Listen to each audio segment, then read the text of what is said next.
For this video, I'll be showing you how I prepare a Wally Wing, my version.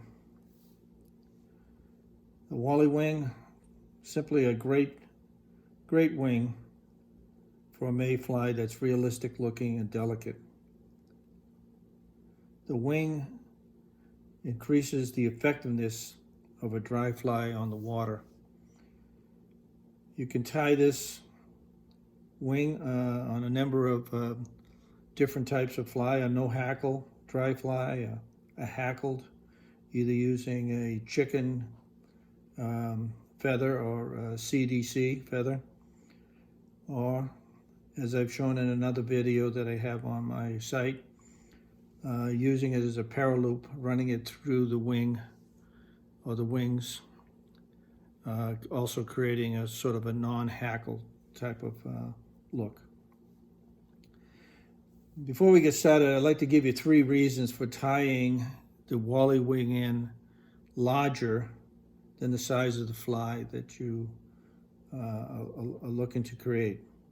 One being is that if you break off one of the bobs while you're tearing either side of the feather to create the wing, you can then easily go down one barb, cut it out, and then continue to tear the feather to create the wing on either side. The second reason is that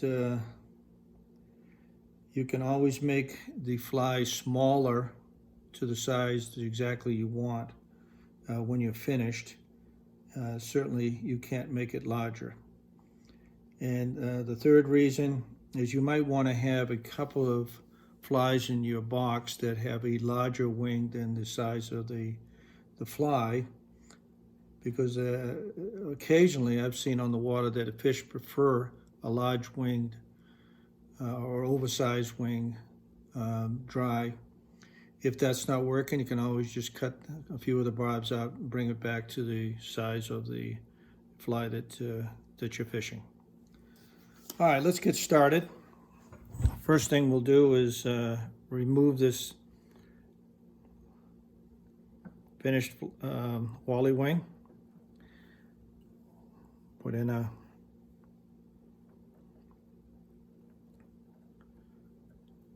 new hook. Grab our bobbin, tie on jam knot thread along the shank,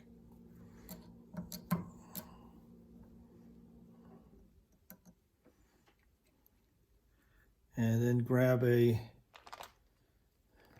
mallard flank feather.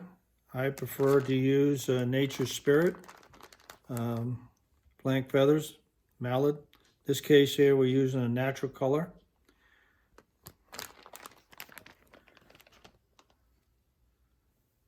The feather will look like this when you're starting, and the first thing you're going to do on each side of the stem on the lower part is rip off in a downward fashion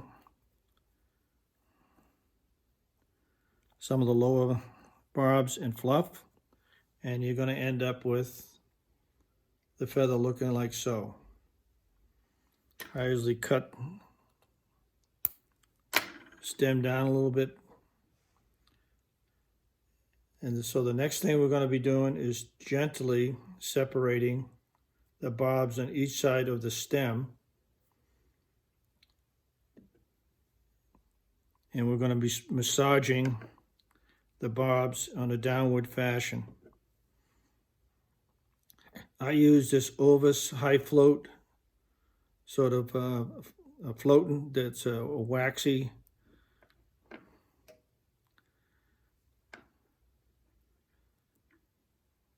type, and I use a very little bit between my index finger and thumb, and I massage the bobs downward. This helps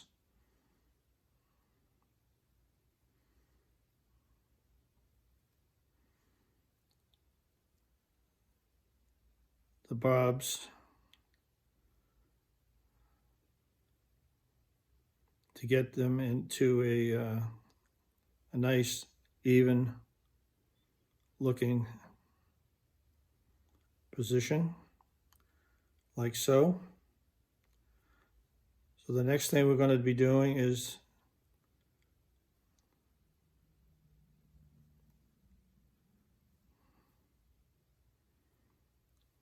pinching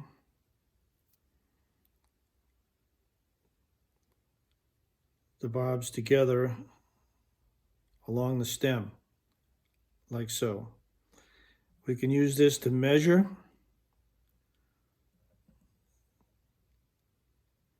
the size of the wing.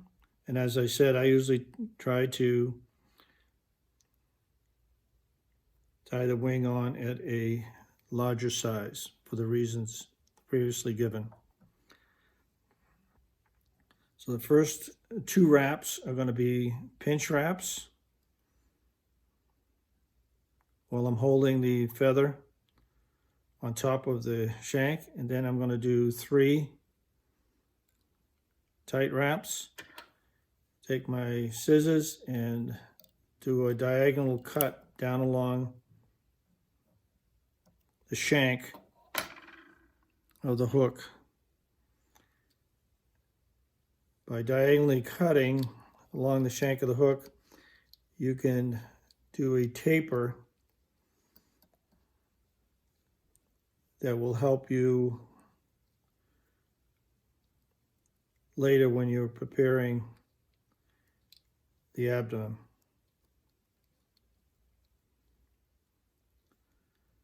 Now I want to take my thumb and push my nail right into the base of the feather and bend it up 90 degrees to the shank of the hook.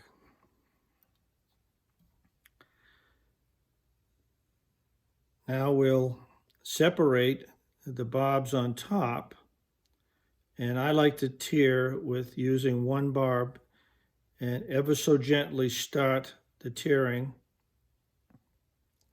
Once you get the tearing started, it goes relatively smooth.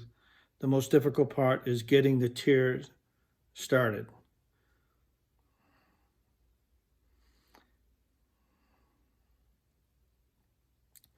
We'll go on the other side and do the same thing.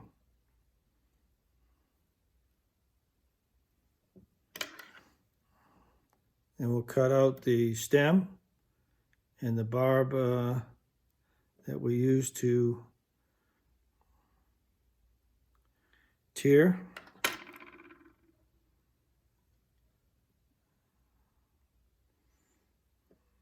The feather to create the wings. Now if you had broken off one of the barbs and you wanted to go down, you would just reach in and cut the very next barb down, like so. And then you could then continue to tear the wing. In this case, we don't need to do that. We'll just trim it right back, just to make it even. And they easily pull out. Now the next step, what I do is I take gently and I push with my index finger and thumb each wing backwards along the shank and press firmly, and then bring the wings back up, and they will stand up just beautifully.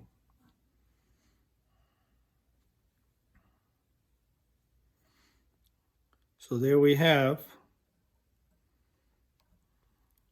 our Wally wings. Now you can cut them down to size by just trimming off right along the edge of the stem, whatever size you want. In this case, I've cut out 2 barbs. Push them down a little bit and they'll become a little wider.